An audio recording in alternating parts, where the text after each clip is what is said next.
Welcome to the World Builders Anvil. As always, I'm your host, Jeffrey W. Ingram, and today's topic, Ant Zombie Overlords.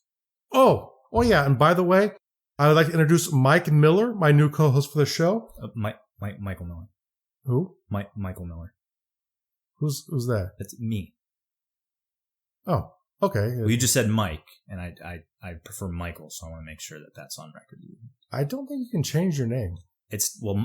Michael is my name. For some reason, you call me Mike, and I don't like it. Excellent. No, it's not. Well, today's topic is Ant Zombie Overlords with me and Michael Miller. Don't know where to start building your fantasy world? Do you need more? Does it make sense? Forget any worries and become a crafter of imagination. This is the place that will help prime your mind. Now, it's time to heat up the forge, break out the mithril ingots and hammer. Welcome to the World Builders Anvil. I'm your host, Jeffrey W. Ingram.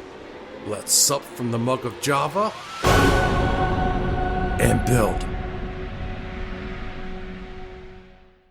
Okay, and the rating for today's episode is basic. Let's have fun building a monster day. What is Ant Zombie Overlords? What's an Ant Zombie Overlord?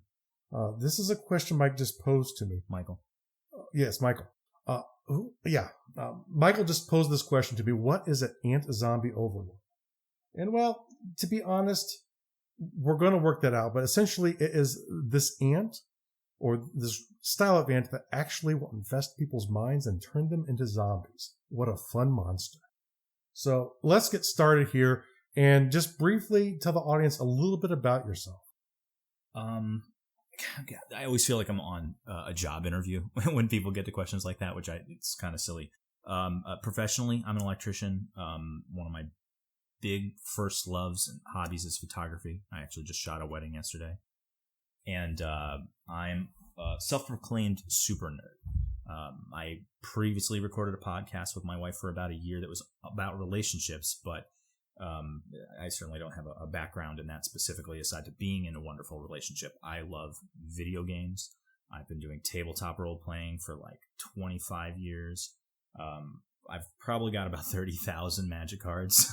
So, my geek cred is pretty deep.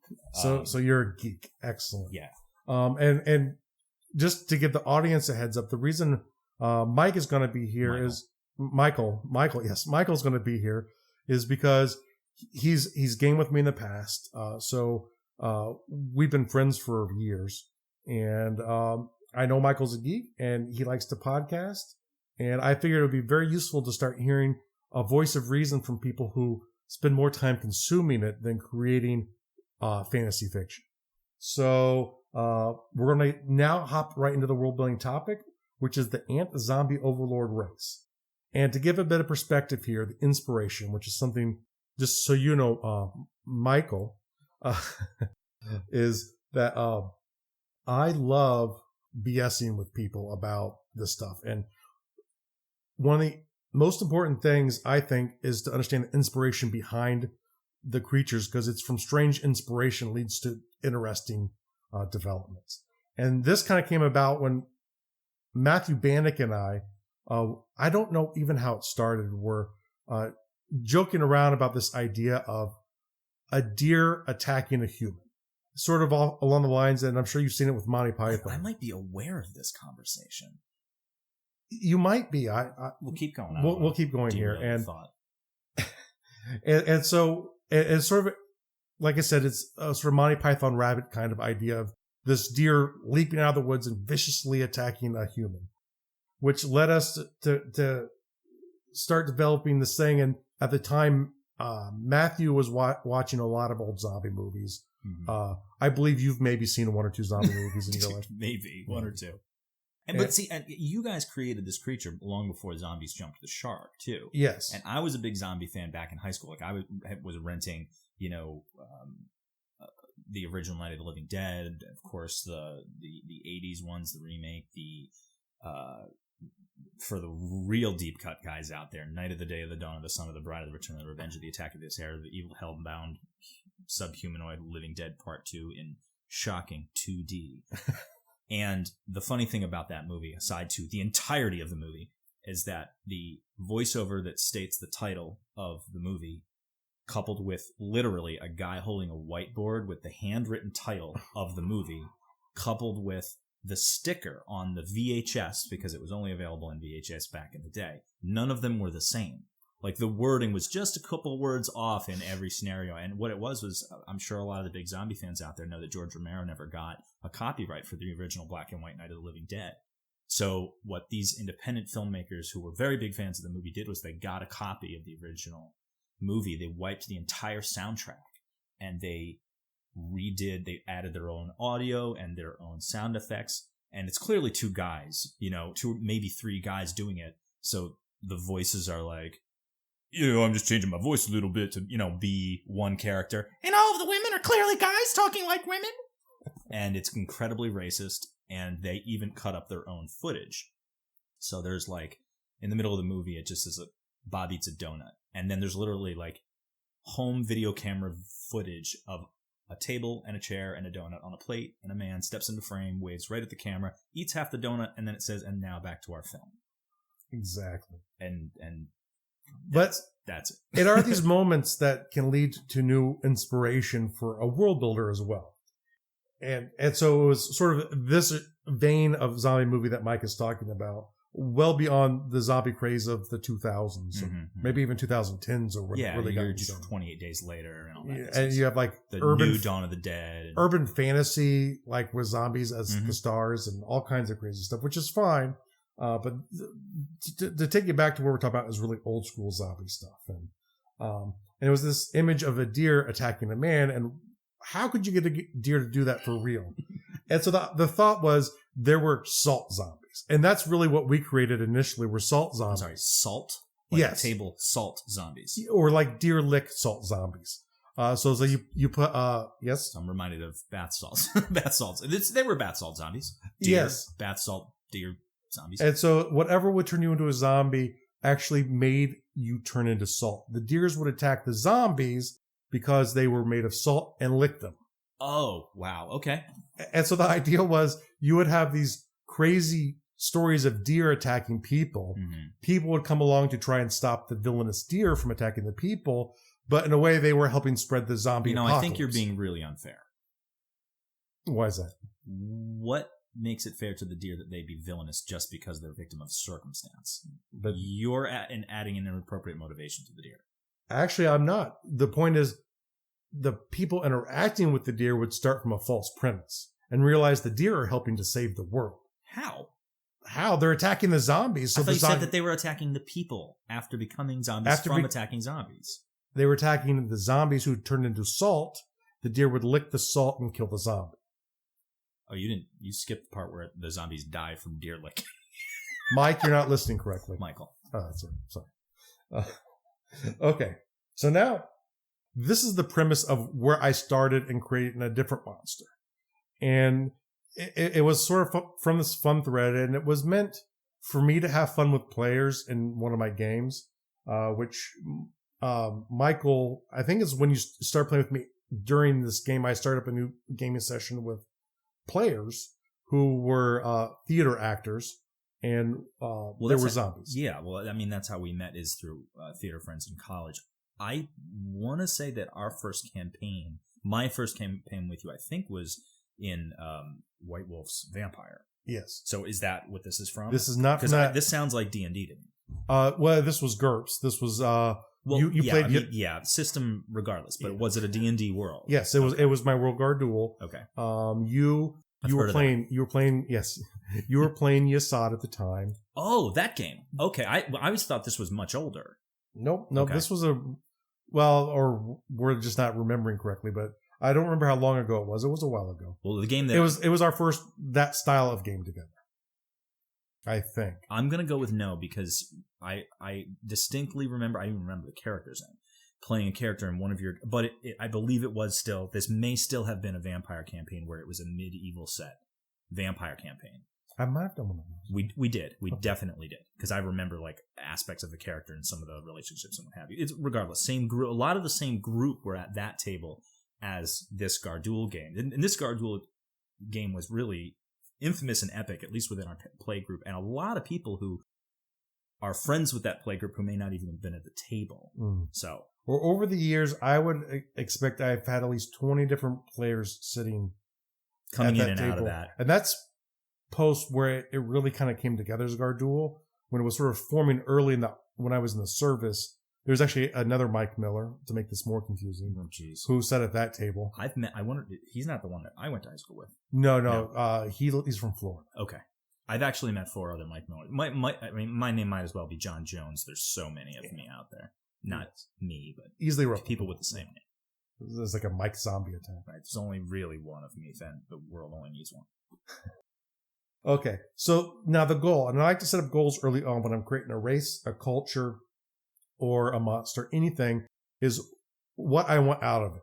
And for this, I wanted a monster that was small, not large, because the stereotype of monsters in games, especially like if you take an insect and turn it into a monster. Oh, make it big. Giant scorpions. Giant scorpions, giant iguanas, classic from 50s movies or whatever. Back in the stop motion days. Yeah.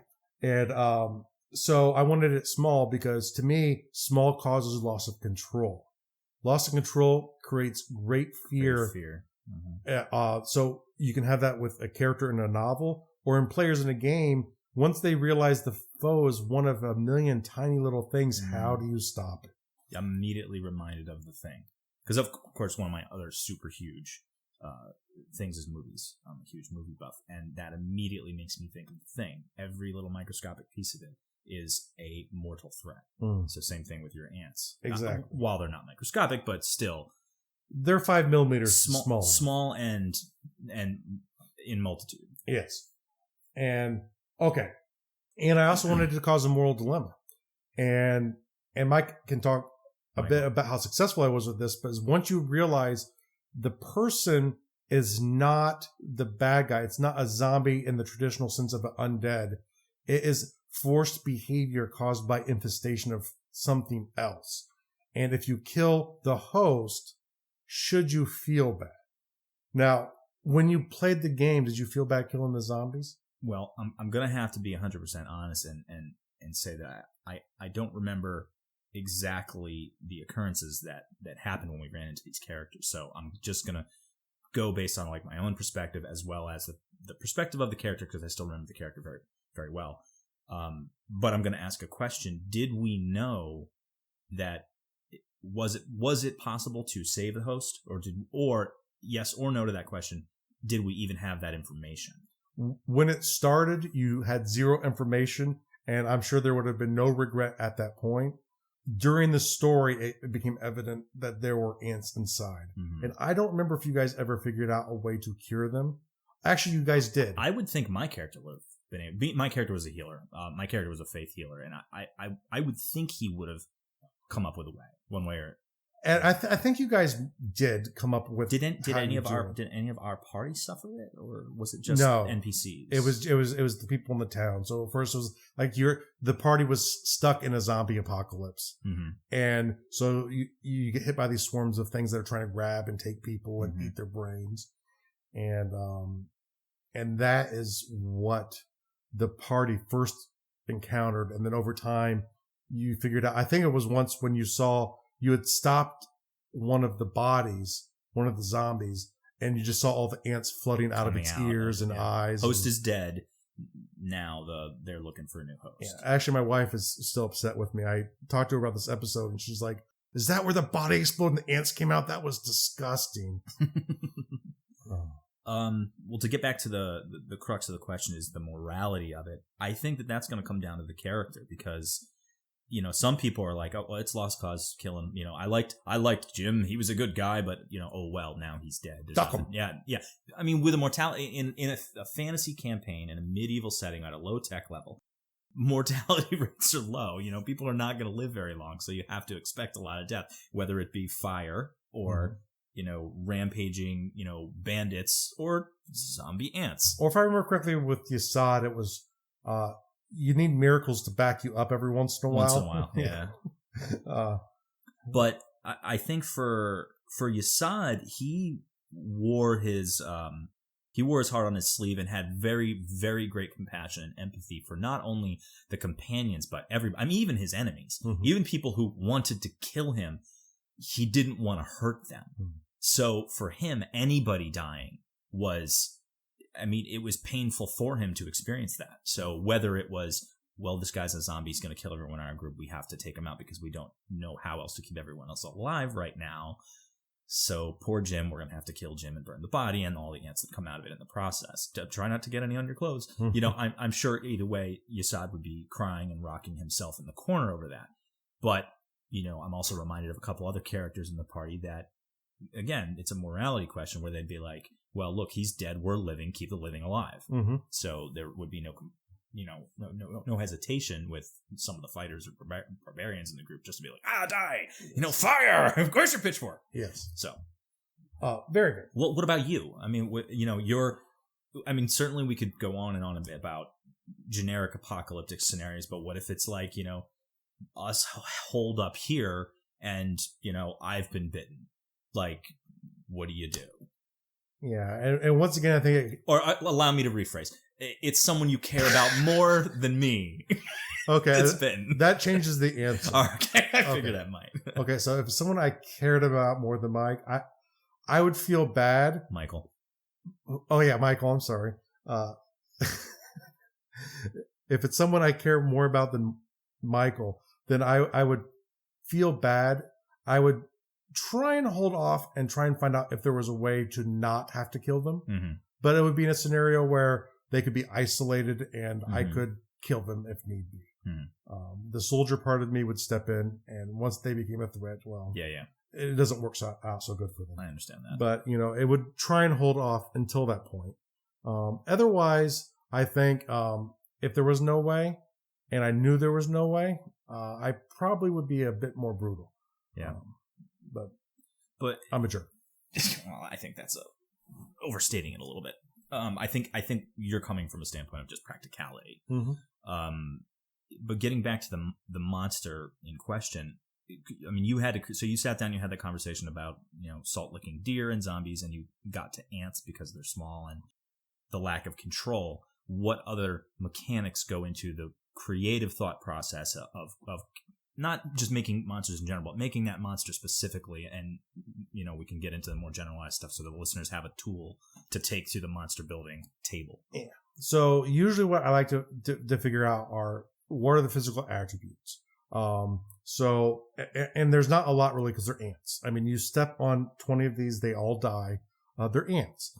Hopefully you don't have one of those shoes with ridges. Well, see, I was going to ask you what kind of shoes the person was wearing at the time they stepped on the 20 ants. Plate. Just heavy shoes. They're not stepping fast, but when the foot not comes fast, down, but it's a flat, efficient. Yeah. Maybe titanium, but that's a different story. Well, don't you have to that's the ants aren't zombies. Okay. So, so they're tiny and they're specialized in eating brain matter, and they can eat any kind of brain matter, but the more cognitive thought that flows through their mind, the more energy they derive from eating their brain matter. So they want to eat people. Are they supernatural? They are not. They've just learned to adapt over time, and they derive nutrition that way. Okay. They would maybe be considered supernatural from people interacting, especially from a medieval standpoint. Well, right. But from a scientific standpoint, they've just naturally specialized for whatever reason on human brain matter. Which is not to say in the process of creating some such monster, you couldn't just apply the supernatural aspect to it for the sake of either convenience or creative license. And I usually have a naturalistic approach for non-supernatural creatures. And it's always an evolutionary question. So they evolved that way over time. And why? Because it works for me.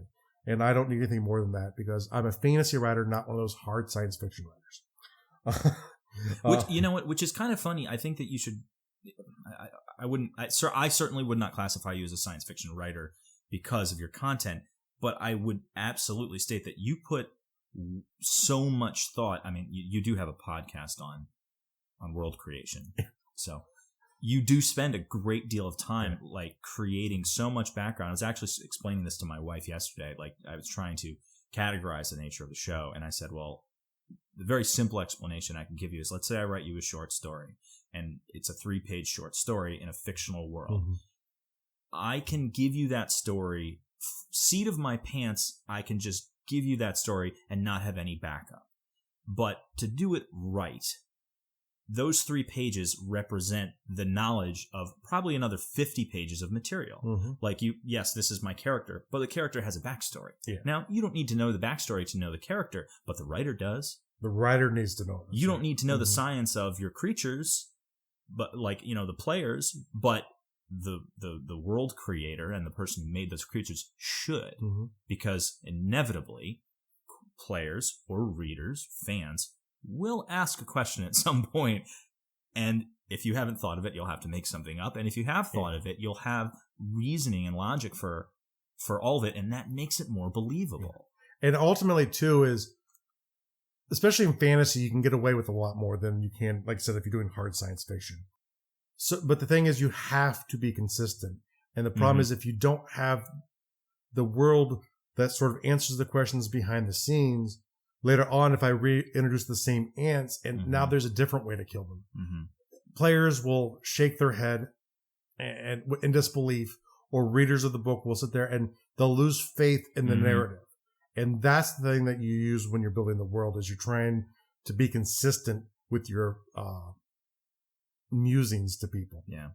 and I've seen that in fictions that I've read, where it's like I'm on the 2nd or the 3rd book of a given series, and I see something that is totally out of alignment with what's been done before.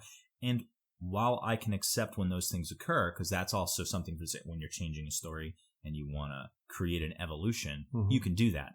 But you have to back it up. You can't just do it. You can't have a character that would never do X thing, do X thing, and not give a reason. Now maybe the character's 20 years older in this book, and they have, they've changed, they've evolved, they've changed their mind. The great thing about having free will is you can change your mind. That's all right. But don't just do it without letting me know. Yeah. If I'm along with you, I'm more than willing to go more than halfway, giving you the benefit of the doubt as the reader or as the player. I'm going to put my understanding, my faith and trust in the creator, but you got to give me a little something if you're going to go off the trail. If you're going to go off the beaten path, that is not what you've created already. If you're going to lead me down that path, hand in hand, you've got to give me something to believe. You can't just, no, it's because magic. That's right. Oh, magic, Or it can be, but you have to explain how the magic does it. And I think from a storytelling standpoint, one of the great things that you can do if you want to serialize something. Serialize it. Yeah, okay. Turn it into like a series of stories. Or one of the things you can do to keep the story going are breaking things.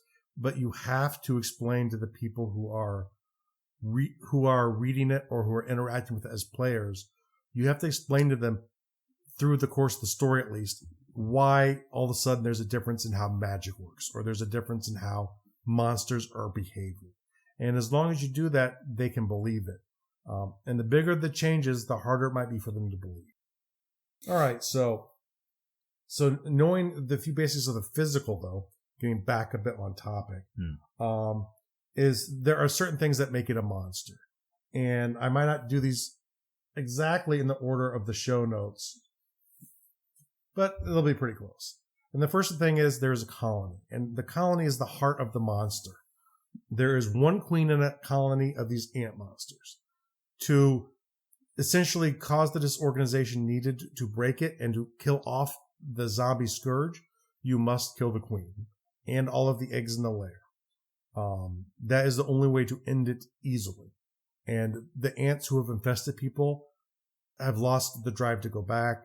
They will immediately stop what they're doing to find another queen. If you can get rid of the ant, if you have a host, and as you said, the ants are eating brain matter. If they're like physically crawling inside a person, gobbling up brain matter, and then you do whatever needs to be done, i.e. kill the queen and the larva and what have you, is that person going to be okay? I mean, they've had their part of their brain. Probably not. Okay, so while their heart might still beat, it's still Bob's got a few ticks now. Yeah, survivors would not be whole, because the way people die in the scenarios, there are two different kinds of infestations in beans. The queen is never in a bean; she is in a nest somewhere. What will happen is they will create a site where the workers feed. and they will bring the food back to the lair. And so what will happen is they will take over a host, and very briefly, very quickly, as they're starting to eat literally the brain matter, the person will go completely crazy, will go nuts, and then become essentially an invalid very quickly because the workers attack that part of the brain first.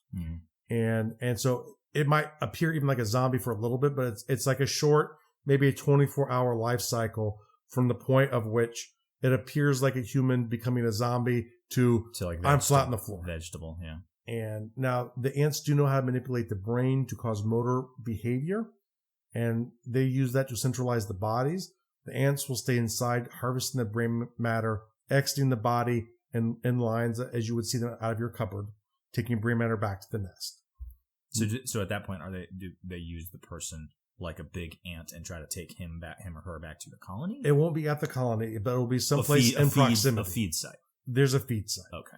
And so usually, and the bigger problem isn't running into these because they're relatively dead very quickly. The ants will stay with them as long as there's brain matter.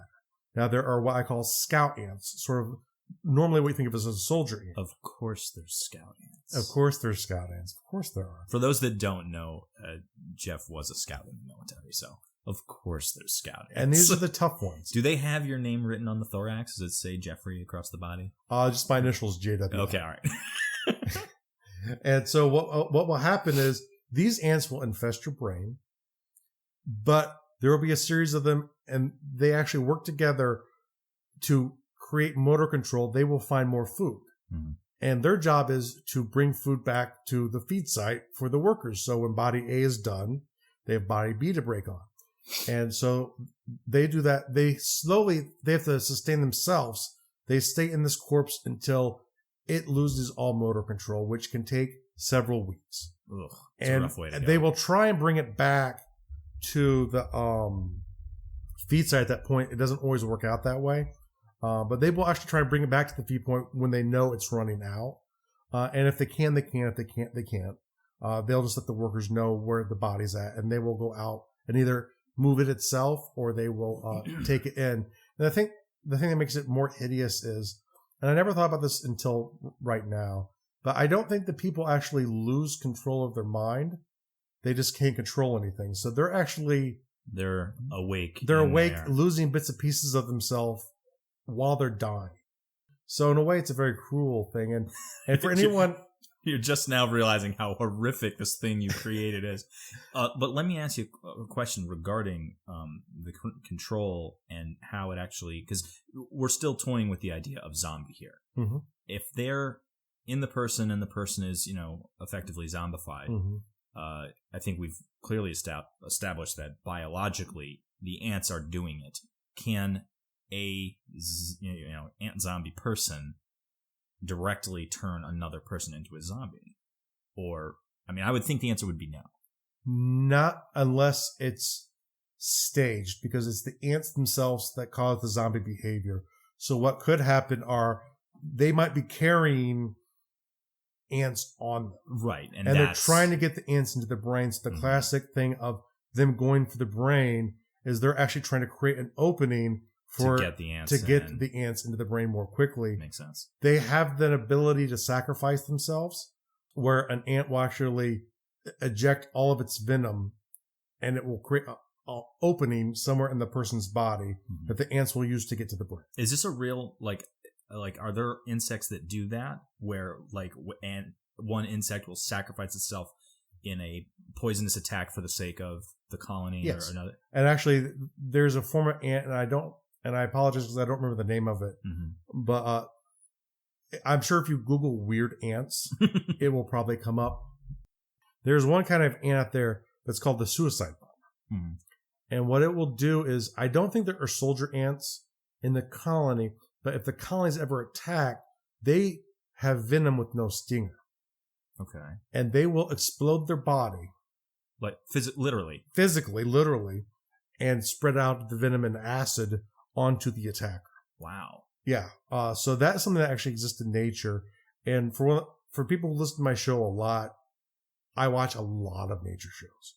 He also watches a great deal of history stuff. And again, this goes back to what I was saying before, is all of the research and everything that you put into, a very Gardul is a low tech level fantasy based fictional world / universe.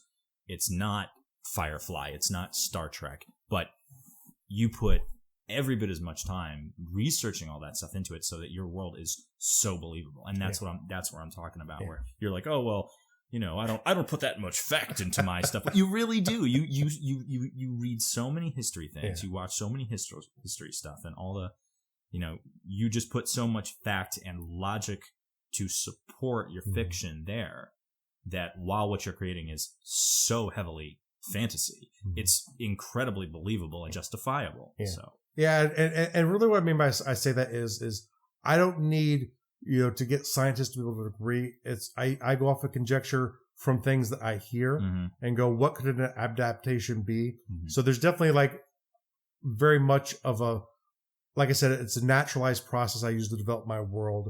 Like I said, whether it's a culture or a creature, I look at the evolution of it. And the thing is I just need it to make sense in my brain. I don't need really to be able to know if the DNA works. Where I know some people who do science fiction where they actually know the DNA sequence of their monsters, and I don't do that kind of stuff. I don't think that's. But for the people who like that genre, I was about to say I don't think you need to do that, but you know what? I don't want to discourage anyone from that level of detail. If that's your thing, then because I'm a big sci-fi reader too, so. And if that's what some of my favorite writers are doing, then by all means, I don't want to step on that toe, because I want to encourage people. Not. I think there's definitely an audience for the hard science fiction writers. I don't know how big it is because it doesn't interest me as a writer, but I can appreciate it definitely because, like I said, there's always an audience. The question is, how big of an audience do you want? And theirs could be bigger than mine. I really don't know or care because I'm doing what I like. But hey, whatever. Now the other thing. Let me see if I cover everything here. Okay, migration. There's two things that will cause a migration in these ants. One is the queen dying, and the ants will panic because they know the colony will die off. They will cease their activities, and they will gather up at the nest. And once again, it's a second option to finish them all off. And from there, they will actually march off and looking for a new queen, and they will merge with another nest. Now, at that point, I find this interesting. Will they march off as ants, or will they use whatever bodies they have as a bus? They will lose the bodies. Because really? The bigger thing, yes.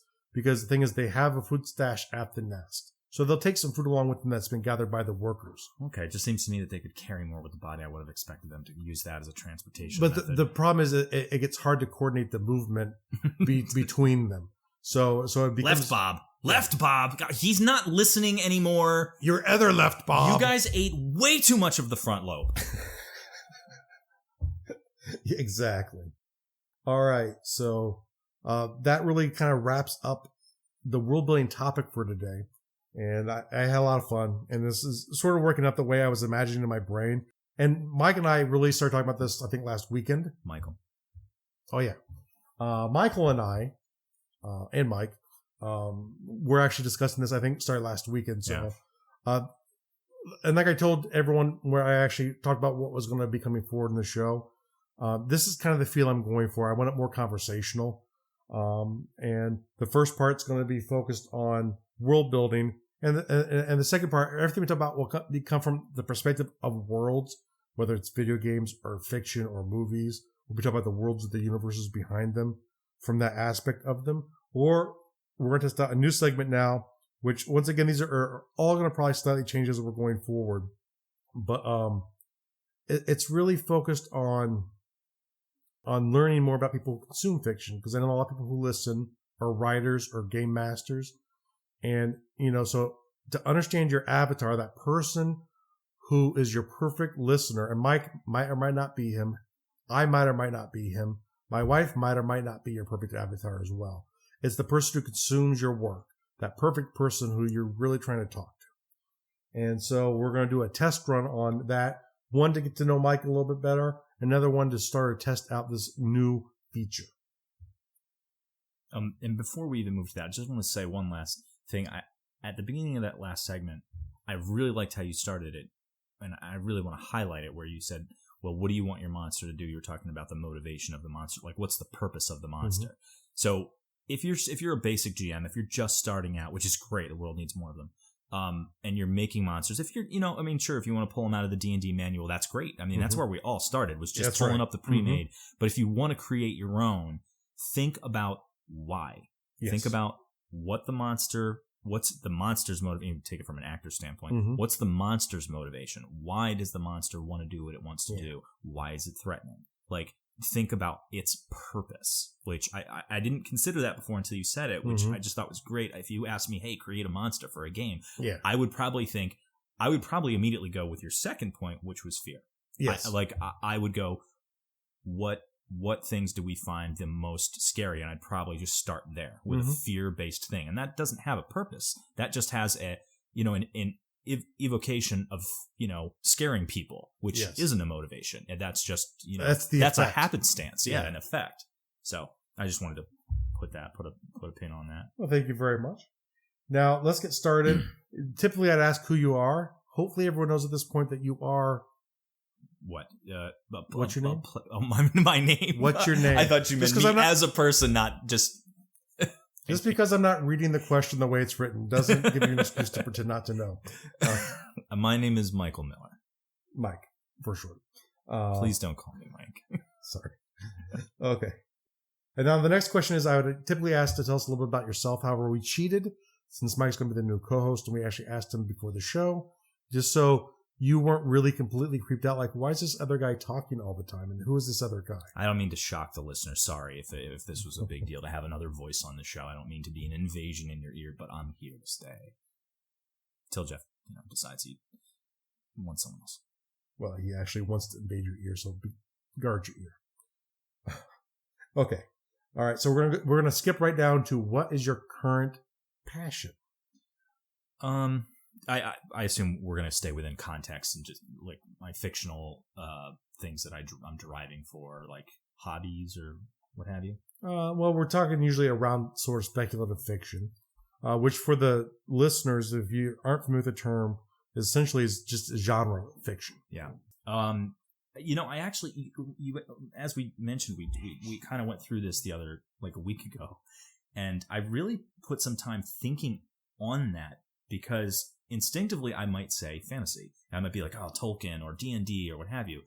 But then I thought about it more, and I realized I spend way more time consuming science fiction than I do medieval style fantasy.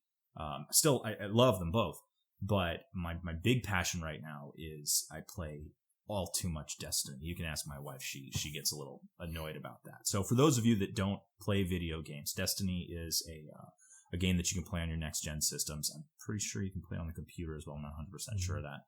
I play it on the Xbox One. It's made by the same people that made Halo. It's fantastic. So that's my passion right now. But it being a video game, like many of the video games I have fallen in love with, my passion for it tends to be temporary. Getting back to science fiction being probably my biggest genre passion. Prior to that, it probably would have been XCOM. I spent a lot of time playing XCOM. I love, I don't know if, because you had told me that most of the readers, there's a lot of writers in the audience, which is fantastic. I used to do a lot of writing myself. I haven't in a while. Read The Electric Church. If you haven't read The Electric Church, read The Electric Church.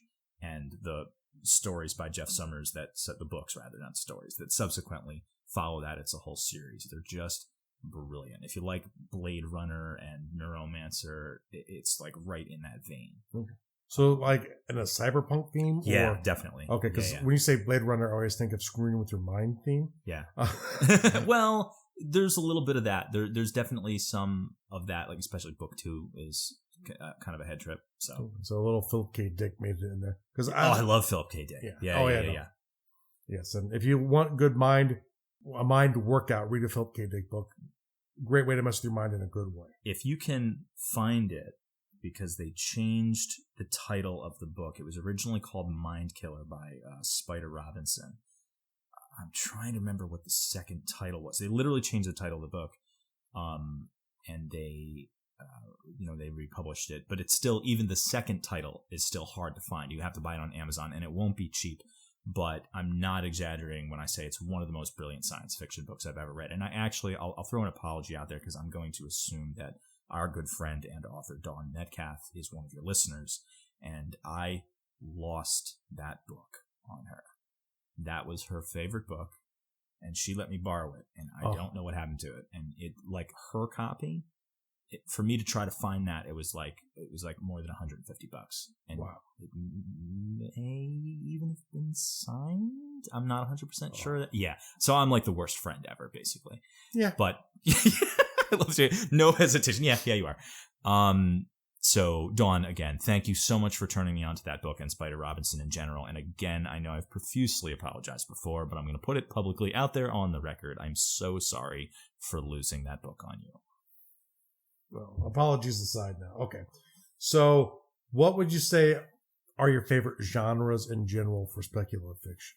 Well, I think that, science fiction is probably my go-to. I mean, Star Wars, Star Trek, for consuming or for, like playing in? Well, this is an Avatar section, so for consuming. And it could be in media because that's the next question, but it doesn't matter if it's a book or whatever. Just I'm trying to think of what things I actually spend time like watching or reviewing, because most of the things that are real big, like they're kind of one shots. Like your Star Treks, your Star Wars, your Marvel movies. You watch the movie and you've watched the movie. There's some of them that I'll certainly watch again. I've seen the original Star Wars trilogy I don't know how many times. I was watching Clone Wars for a while there. Of course, I've seen Firefly in its entirety countless times. Battlestar. But going over to the fantasy side of things, I'm very much engrossed in Game of Thrones. I'm totally up to date. Love that show, and I actually think I want to go back and start watching from the beginning again. Which we could have several episodes talking about. Well, and we'll probably do that. That will come up in the next episode. I'm a firm believer that we should not talk about actual events. We should talk about characterization, characters as characters, not the events that they occur in. They're all dead. You just ruined the whole show. It's Shakespeare. Everybody dies. The War of the Roses. Oh, that's a good comparison. Yeah, I would say my first and foremost is science fiction. So, like I said, the Electric Church and all that stuff. Awesome. Okay, so what is your favorite media to consume it in? And it could vary by genre or whatever. God, I feel so nerdy. I'm going to say something that makes me feel nerdy. Doesn't that sound ridiculous? Yes. I feel nerdy saying it, but I would probably have to say video games because they're so, engaging and they pull me in. And the big thing is it's interactive. Like while I absolutely feel pulled in and enveloped in a good book, I like the interactivity of a game. My wife and I have been reading the Hunger Games, so like those definitely pull you in. But I love hopping on my Xbox for a couple hours after work to unwind, blow up tons of things, and just get pulled into this world where I get to be I was going to say superhero, not meaning as in like comic book superhero, but the like giant sized hero. You're actually shaping the world. Yeah, like you have a big impact on what's going on. I mean, yeah, it's still set up levels and you're just going to go from A to B. The game is kind of on rails in that regard. But I just like the ability to like go in, punch through a level. And there's also a lot of camaraderie because no matter what activity you're doing in the game, while you can play it by yourself, there's certain things that you just can't do it alone. So if you go into the new big thing now, they released something called the Prison of Elders. It's with the House of Wolves DLC. So downloadable content for the non-video game players. So the Prison of Elders is a new way to play the game, and it's a 3-man. You can go in alone, but it's very difficult to do that. So you go in with 3 people. So it's you and 2 buddies, and you're talking and coordinating tactics, and you try to balance the team off so that you've got all your bases covered. If a certain scenario pops up, this character is going to be the strong point. If another scenario pops up, this character is going to be the strong point for that portion of the fight. The game also has raids in it where you really need 6 people to do that. And if anyone is a video game player in the audience, they're going to be like, no, I've gone through Crota alone. Yes, I can solo Crota too. That's fine. But generally speaking, you can do the raids with 6 people. The first raid requires 6 people. Or, well, at least 4 anyway. So the whole time, you're wearing a headset and you're talking to your buddies. So you might as well be hanging out with your friends, but you're also on this big, fantastic, sci-fi world adventure that you're immersed in. You're part of it. You're affecting it. So you're like the interactivity. Yeah, you're the hero of the story. So, I mean, who doesn't like being the hero of the story? Well, see, I'm more so than you, I think, because I usually play the single player games because I don't want other people doing hero stuff when I could do that content. I could be the hero. That's Why are right. you killed that guy and I wanted to kill that guy. That's right. Yeah, I get I saved the world, not you. Do you watch Silicon Valley? No, I've not. There's a portion of the guy that says, he's like, I don't want to live in a world where there are other companies that make the world a better place better than we do. Fair enough. But not talking about that, he just ruined the whole series for no, I ruined nothing. Like, watch that show. Watch Silicon Valley. It's brilliant, especially if you're into that IT world. Okay. So, what is the first experience that you really remember that you kind of came away knowing that you love a genre of fiction? Boy, that's a tough question to answer. Well, it would have to be movies because that was my first thing. So now I'm trying to think of like my earliest, experiences watching movies that really got to me. I would probably have to go with Tron, Star Wars, Close Encounters, Wizards, the original animated Lord of the Rings movies, The Hobbit, and then certainly as I got a little bit older, anime. We're talking Akira, Ghost in the Shell, Ninja Scroll. So, yeah, I watch anime too. Another reason I'm super cool. Yeah. This is another reason I did not date a lot in high school. Well, if it makes you better feeling, though, I think it would have been higher on the nerd chart to say that your favorite way to consume it would have been through LARPing. Okay. So what you're saying is I'm not nerdy enough to be cool within the nerd community because of you're how just saying video games. You're saying that I consume wrong. I'm judging. You're totally passing judgment on how I consume. I thought I was trying to be the Avatar, Jeff. It's not about what you want. So let me get this straight for the audience. Jeff, the creator, is asking me, playing the part of the Avatar, the consumer of the creator's creation, and the creator is telling the consumer I'm consuming wrong. Which is a great example of a dumb creator. Yeah, that's what not to do. That's what not to do. That's a great example. What do you mean you don't like my world? It means you're wrong. You're wrong. You're supposed to like my world as much as I like my world, so I can pay my mortgage on you liking my world like I do. No matter what you like. Okay, let's see. All right. So right now, this moment, what is the first genre title that comes to mind? First, I keep thinking of ones that we've already mentioned. First, Electric Church. Okay.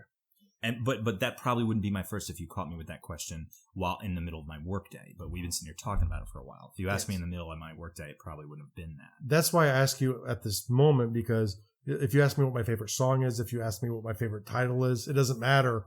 It depends on what mood I'm in. And there's certain things that will always be sort of near the top, but they might not be at the moment I get asked the question. So the reason I point that out is, or I ask it is at that moment, is because for me personally, my favorites change by my mood. Mm-hmm. So it to me, that's the reason why it's, what is the first thing that comes to your mind? It might not even be something you like. And that's the beautiful thing with the question is, and that's where people might struggle because they're going to always think, what's the thing I like? But it's not. It could be, what's the first thing? If you hate Game of Thrones, it might be on your lips because you're watching. Restate the question. What is the first thing that comes to mind? So yeah, that doesn't necessarily have to be your favorite. That's right. And now the follow-up question is the one that you were thinking of, and what most people will always think of is, what is your favorite title? Favorite title. I'm gonna answer that in stages. I'm gonna answer that by media type. Actually, that's fair. That's a better way to say it. Movies, I would probably have to go with Star Wars. I'm shocked. Because I know you're shocked. I mean, don't get me wrong. I love people like, are you into Star Wars or are you into Star Trek? I love them both. Mm-hmm. I love Star Trek. I love what they did with the remakes. I thought there's so many people complaining about how the remakes, they were like, oh no, it doesn't do the old ones justice. And I thought it did fan service to the old ones as best it could without hitting the reset button and pooping on the old stuff. They're like, we acknowledge the old stuff. We're not trying to erase it. As a matter of fact, it still exists. This is an alternate timeline. How can they do it any kinder? Impossible. You know? Yeah. Like, you're talking about such a juggernaut of a very dedicated fan base that for an, great science fiction source material. Like, how do you restart that without stepping on some toes? And I thought they did it so cleanly. The most elegant way they could. Right. At least in my opinion. But I do think I like Star Wars better. I just like it's like there's a little fantasy in there too, you know? It's just got this different feel. But you know why it shocks me? I thought you were being sarcastic when you said No. You really are shocked by that. Not super. I mean, I would think Star Wars too, but you're the guy who introduced me to Bubba Hotep.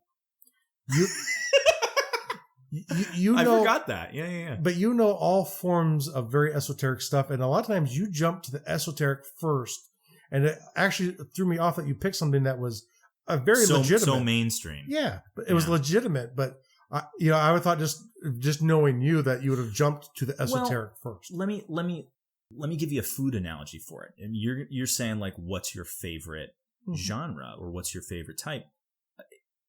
If you eat food, and being humans, you probably do, as the listener. If you're not eating food, you might want to get on that, because if you don't, you tend to die. So your favorite thing for me would say, like, steak and potatoes. I love a great steak and potatoes with, like, either some, broccoli or asparagus. That's a great meal for me. Sure, I love sushi, and I've had some spicy food, and I've had some food that's off the beaten trail, and stuff that's like the Bubba Hotep of food. Stuff that's, you're not going to watch Bubba Hotep every day. You're not going to watch, I love Evil Dead, but you're not going to watch Evil Dead every day. That sort of fiction absolutely needs to exist, because it's so far off the beaten trail. It's so out of left field. It's thinking in a dimension that your average movie doesn't do. You watch your average American action movie that they're just trying to make some money. And don't get me wrong, I love them. Like, I consume those too. I'm a huge fan of stupid action movies where there's lots of explosions and cool catchphrases. Yeah. But you're not going to get the same thing out of that as Bubba Hotep. Bubba Hotep is about an elderly Elvis in a nursing home with a reincarnated African-American John F. Kennedy fighting a resurrected mummy. That's not a standard fictional story.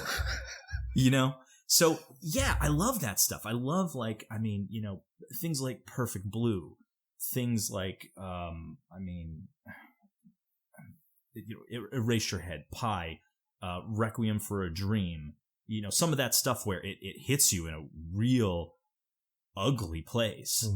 But I'm not going to watch that every day, and I wouldn't call that my favorite. I love watching a movie. My wife and I just watched Out of the Furnace a couple nights ago, and we got about halfway through the movie, and something significant occurred, and she was shocked by it to the point where she did not want to watch the rest of the movie because the movie took a turn in a direction that she didn't want it to. Not that it wasn't a good or wasn't a bad direction, but she had an expectation, and the movie clearly could not meet her expectation after that event in the movie. Yeah. And she was pissed off about it. She's like, forget this movie. I'm like, I don't want to watch the rest of it. I'm like, this is great. I like watching a movie. Another great one is Red State. If you haven't heard of Red State, watch the movie Red State blind. Don't read anything about it. Don't walk in with any knowledge of it. Just watch it. The thing that's amazing to keep in mind, and for the fictional writers, this is a great idea, is while that movie was being written, whenever the screenwriter thought that what he was writing started to become predictable, he would zag. He would say, you know what, I can see where, if I stay on this path, I can see where it's going. And he would take the story in a complete opposite direction. And I watched that movie thinking I knew what was going to happen. And man, there are so many things that startled me and completely changed what I thought was going to occur. And I loved that about the movie. Yeah. But again, that's not a movie I'd watch every day. Like, those movies need to exist. Those books need to exist. Mystic River, great movie, but you only need to watch that movie once. Yeah. Because it's got a whodunit ending. Yeah. So when you get to the end of the movie, you're like, oh, that's what happens. So you don't need to watch it again. It's a fantastic movie, but you only need to watch it once. Star Wars pulls me into a universe. It pulls me into a familiar place from my childhood. that I pretended. I mean, who didn't play lightsabers on the playground? You know, who didn't do that was a Star Wars fan? Who didn't have the action figures and, you know, play out little Star Wars scenes as a kid? It's a world that I'm so comfortable being in, and I love to visit. So the Clone Wars TV show, Star Wars Knights of the Old Republic, which is an amazing role-playing game for your computer or, you know, some of the video game systems. They now have a massive an MMO for Star Wars Old Republic. Mm-hmm. So all of those worlds can just pull you in. So I love that. That's comfortable and familiar, and also they do a lot of things in there that surprise you too. So for movies, my answer is Star Wars. For television, I would probably have to say Firefly, because for the similar reasoning, part of me wants to say Battlestar, but as much as I loved the Battlestar, original or the reboot? The reboot. As much as I loved Battlestar, I don't think I need to watch that again. Whereas Firefly, every couple of years, I'll watch the whole thing. Or every once in a while, I'll just pop in like one of my favorite episodes and watch it. For books, well, my favorite book definitely falls a little bit into genre. Probably my all-time favorite book is a book called Good Omens by Neil Gaiman and Terry Pratchett. Yeah. Well, for a second I was thinking about it because there's so much realistic stuff going on, but then I was like, well, actually, there's a whole lot of unrealistic stuff going on in that book too. Yeah. But it doesn't feel like it because of the way it's delivered. I would probably say my all-time favorite writer is John Irving, and his books are very much grounded within reality. His books are all relationship-based and familial, and there's a lot of infidelity, a lot of relationships going on. It's very people books. Really, really good stuff. For video games, yeah, sci-fi. Am I missing a good genre?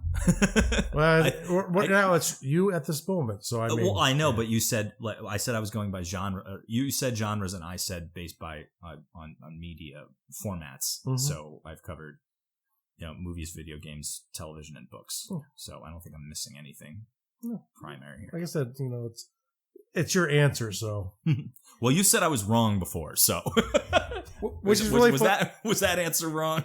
That one was correct. Okay. And it's really funny too, because if you listen to my show a lot, I'm one of the least judging people in the world.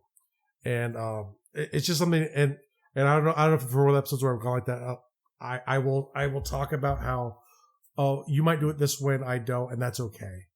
And that's very much the way I think. However, I'm not always that way when I'm joking around with people, but so it's kind of funny because for a lot of people who listen to the show for a while who don't know me in person, it's a shock. It might be a shock to hear me do that. Okay. A shock to hear you do what? Like, tell me I'm wrong, or yes, joke yes. About, okay, to go out and like flatly judge something. Well, it is actually because having listened to a number of the episodes, I mean, I've certainly had tons of conversations with you over the years. I mean, Jeff and I have known each other almost 20 years now. Yeah. And we've had conversations where they sound like the show, where it's just you explaining a given thing and you sharing an opinion or a technique on creation. But at the same time, like, that's only one facet of your personality. So I find that me coming on the show as a co-host is going to be an exciting opportunity for the listeners to really get a bigger piece of you. Yeah. You know, they're going to get a side of your personality that you really have a difficult time delivering without another person to soundboard off of. Yeah, and that's always been the audio of the show. Is I always want it to feel conversational, but unless I'm doing an interview, it never is. And so it's easier to have the conversation when I'm having the conversation. Exactly. So, okay. Now, getting near to the wrap up here for the interview section of Am I Your Avatar? If you had all of the creative people in the world in one room, let's say, no, hold on. They're all listening to the World Builders Amble. They've all rated and reviewed it, and they love the World Builders Amble, so they're all listening. And you could ask them for more of something. What would that be? Oh, this is so easy. Actually, it's going to be a little hard because I want to amend your idea. You're saying if I have all creative people or I have the best? All the ones that are important to you. Okay. I don't want to talk to them. The ones that are important to me are doing their job right. I don't need to amend what they're doing. I don't need to ask them for more. Okay. Other than give me more content. You know, I want to see my favorite writers and my favorite screenwriters and my favorite game makers just do more of what you already do great. I want to put it out there to the creators that aren't doing so great. Okay. Most specifically, low-budget horror movies, which is one of my all-time favorite genres in fiction. And I can't tell you how many horror movies that I've watched, or suspense thrillers, where they do such a really incredibly respectable job of pulling me in by creating an atmosphere that is amazing. I've been scared witless watching some movies. I've watched movies that made me literally crawl back away from the television. I remember watching a movie with my wife where we had the TV in the bedroom, and the TV was rather close to the end of the bed, and we literally were pulling our feet away from the TV because it was just creepifying what was going on the screen. So a movie will do that, but what they won't do is give me a complete story. So I want a fiction to take me on a journey and have a completion to that journey. I realize we live in a world where everybody wants to create a franchise. You know, so studios aren't interested in one shots. They want franchises so they can get repeat business with repeat customers. And certainly for authors, that's a great idea too. But give me a complete story. Intro the characters, create a conflict and create a scary atmosphere, but have a conclusion in mind. I can't tell you how many times I've watched a movie where we've gotten to the end and everything was great. It sucked me in. I cared about the characters. I was afraid for them. There was a sense of gravity to the circumstances going on in the story, but then it literally just falls flat, or even as things are occurring and they've created a scenario where it should go left or go right or whatever, and then the credits just start rolling. I'm left hanging like, I mean, don't get me wrong, there's plenty of movies out there that do a good job of leaving the decision of the conclusion up to the viewer. And I believe in that too, but that's not what these are. A lot of these are just, in my opinion, sloppy or lazy writing. You get to the end and there's no end. It's like they didn't know how to tie the knot at the end. So they're like, oh, well, roll credits. Yeah. So I want people to give me a full story. You know, I can handle it. You can kill the characters if you want. I mean, I really liked them. They made it through the whole movie. But if you want to kill them at the end to end the movie, I would rather that than you just roll the credits and leave me wondering why there's a bunch of things going on in the background that you haven't explained at all. So. Okay, very good. Now, if there's one thing you could ask for less of, what would it be? Less of spoon feeding. You spend any time in the foreign film section of what used to be movie rental places. I know that they don't exist anymore, but the movie rental place that I grew up going to, I literally rented like every foreign film on the rack. It wasn't large, but you know, it was still a respectable quantity of foreign movies that I was reading a lot of my movies. And there are things that occur in those movies where they'll in the beginning of the movie they'll show you something and they'll never show it to you again, and they expect you to remember that. I'm really specifically referring to a lot of French movies like Red, White, Blue, The Double Life of Veronique, where they show you a given thing.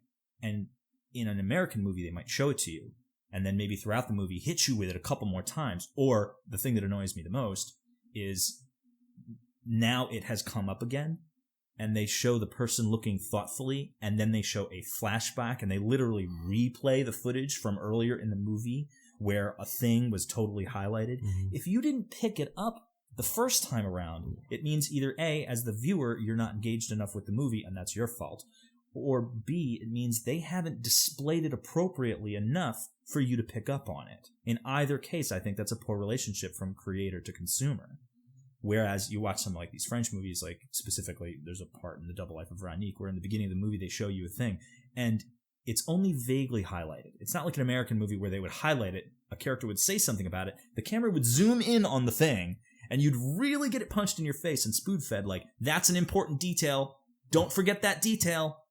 And then later in the movie it comes up again and they're like, hey, remember that detail? That detail we talked about and zoomed in on? Here's another zoom in on that.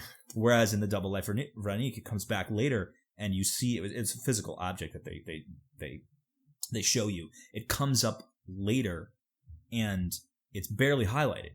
But because of the emotional delivery, you remember it, you know, and you also have to be paying attention. You got to watch the movie and be there and in the moment, be present to it.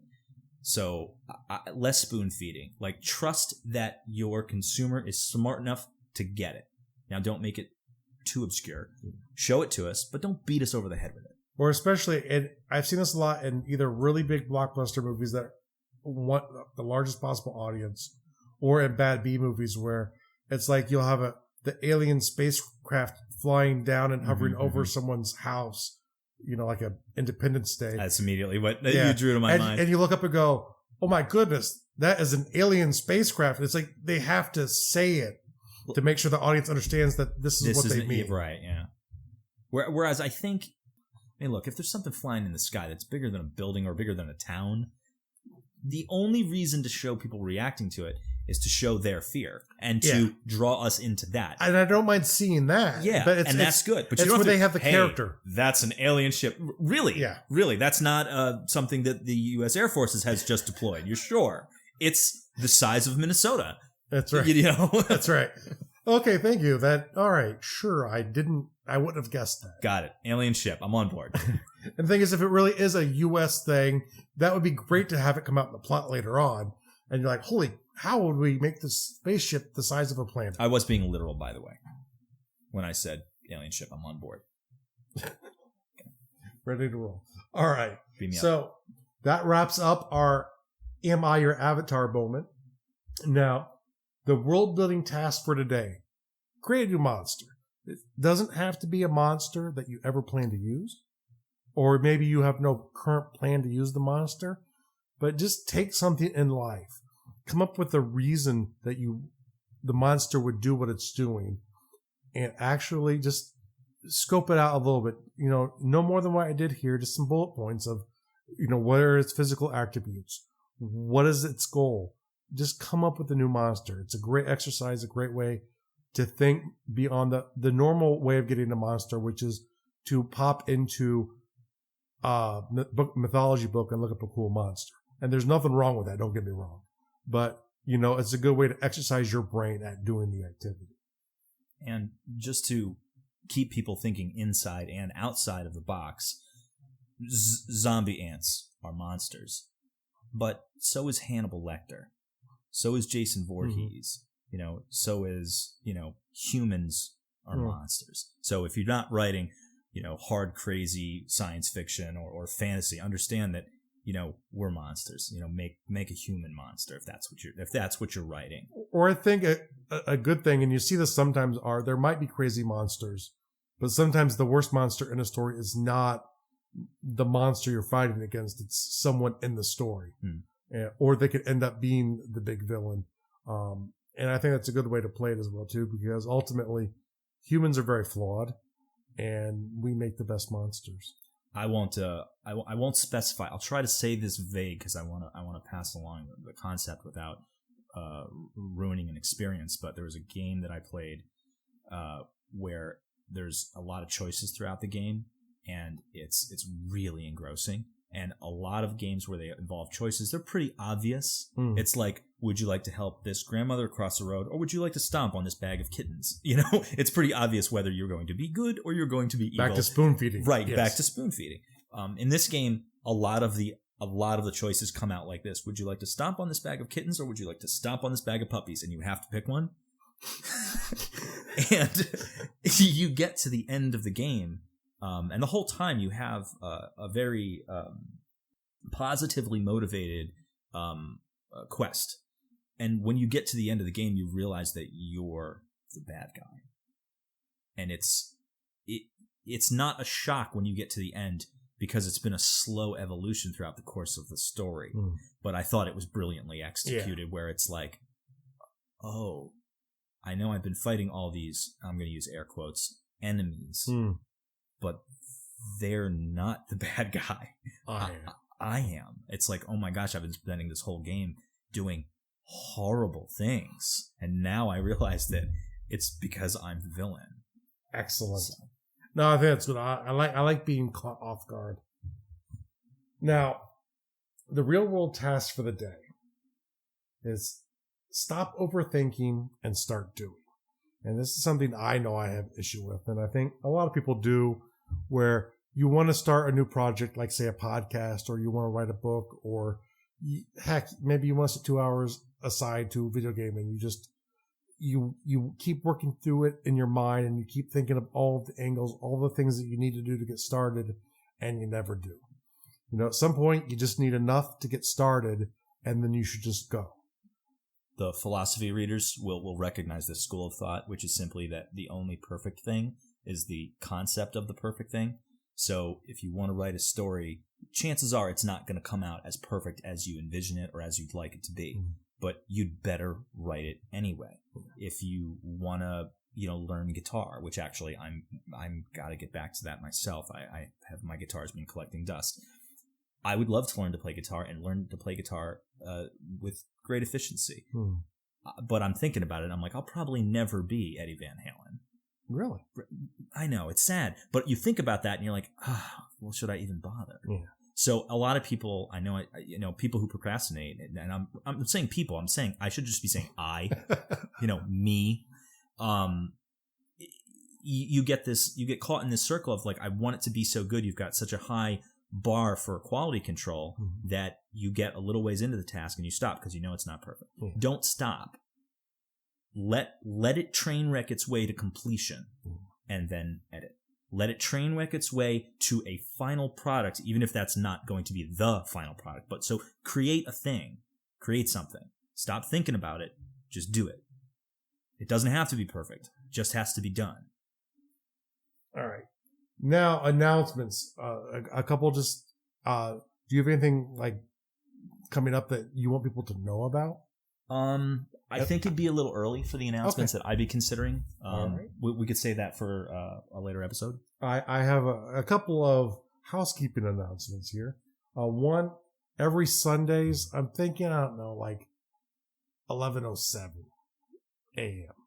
Just picking a time out of my head here. I'm going to start doing a Periscope where I'm going to talk about world building through the lens of a game I'm playing.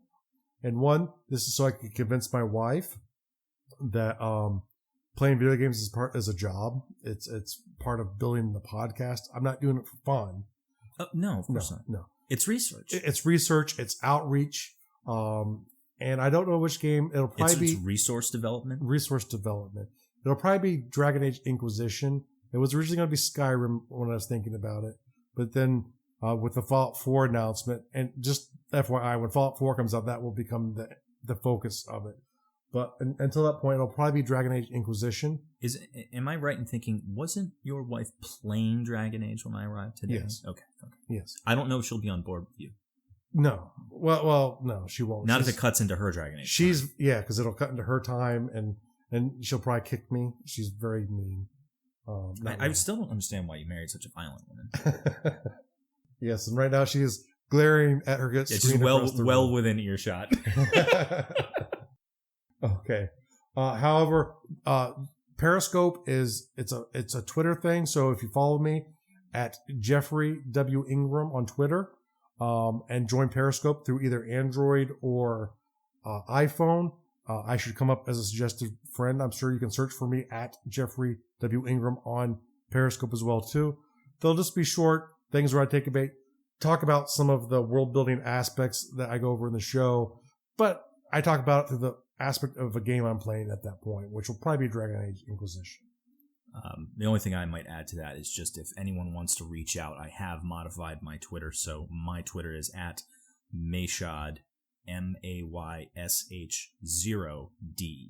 So I'm not a big person on cluttering the digital ethos with a lot of garbage. Mm-hmm. So I don't put up a lot of stuff on Twitter. I want to use Twitter as a platform to engage with audience. So if you guys want to hit me up and talk about fiction or ask me questions about what I think about a given thing or point you in the direction of a resource or what have you, I'd be happy to engage with you guys on that level. If anybody wants to play some video games with me, Mayshod is my gamer tag, but it's spelled appropriately, MAYSHOD. The reason my Twitter doesn't match my gamer tag is because somebody is squatting on my Twitter name and they are suspended. So until that person gets off of Twitter, that's what I'm stuck with. And we can also all hope that they get deleted finally. That's what we're hoping for. All right. And one other thing is this weekend I'll be in Nashville at a conference called Launch Out 2015. It's not an open to the general public one. I know a lot of people who are going to be going there. If you're not there, I will be around. If you want to meet at a cafe, get some coffee, hit me up on Twitter as well too. Just send me a direct message or just send me a tweet. And maybe we can get together and have a coffee at some point while I'm out there. Yeah, and don't be shy about that, guys. Either Jeff is a lovely person to sit and talk with. He's very friendly and outgoing. So I know he seems like a polar bear to meet, but he's just a teddy bear. It's fine, except for the breath. Yeah, I wouldn't sit maybe right across from. Maybe you'd sit adjacent to him. All right. Now the tease for the next episode here is we are going to talk about different types of world building. And in it, we'll have to cover all of the different spellings because it's very confusing. If you try and Google world building, there are 40 different ways to spell it. But we will talk about different kinds of world building. Are we going to talk about all 40? 4,722 versions of world types of world building. Yeah, it'll be really let me clarify for me. When you say types of world building, do you mean like different construction types, or do you mean different worlds? Construction types. Literally construct different ways to construct. Because there are different reasons why you want to build worlds, and there are different goals for building worlds. The same way you have a different goal for building a monster. Okay. And so it's just when you're deciding on how you're going to build your world, understand what kinds you want to do and what works for your personality. You don't have to do it the way I do it. You'll be wrong, but you don't have to do it that way. Jeff, stop telling stop telling them they're wrong. You show up and I turn super judgmental my first episode. Well, not only that, just so critical and you know what it is? That's the GM in you. That you want control. That's what it is. It is, and I'll probably have a water bottle so I can punish you when you don't do what I want you to. He sprays me like one of the cats. Yeah, that's right. That's right. You know that hasn't worked in a long time. It's never worked for me, but whatever. All right. Until then. Thanks for listening. And as always, make sure to go to gardul.com. That's GARDUL.com for the show notes. It'll be under podcasting, World Builders Anvil. That's a great place to get all of the information from the episode that you've just listened to and to see all the resources that we've talked about in this episode. Thanks for joining us this episode of the World Builders Anvil. Please be sure to rate and review us in iTunes, and please help get the word out to your friends about our show. And join me, Jeffrey W. Ingram at gardul.com to see the progress of my world and learn why I made the choices I did. And please contact me and let me know the topics you would love to hear in the future. Now strike while the myth rolls high.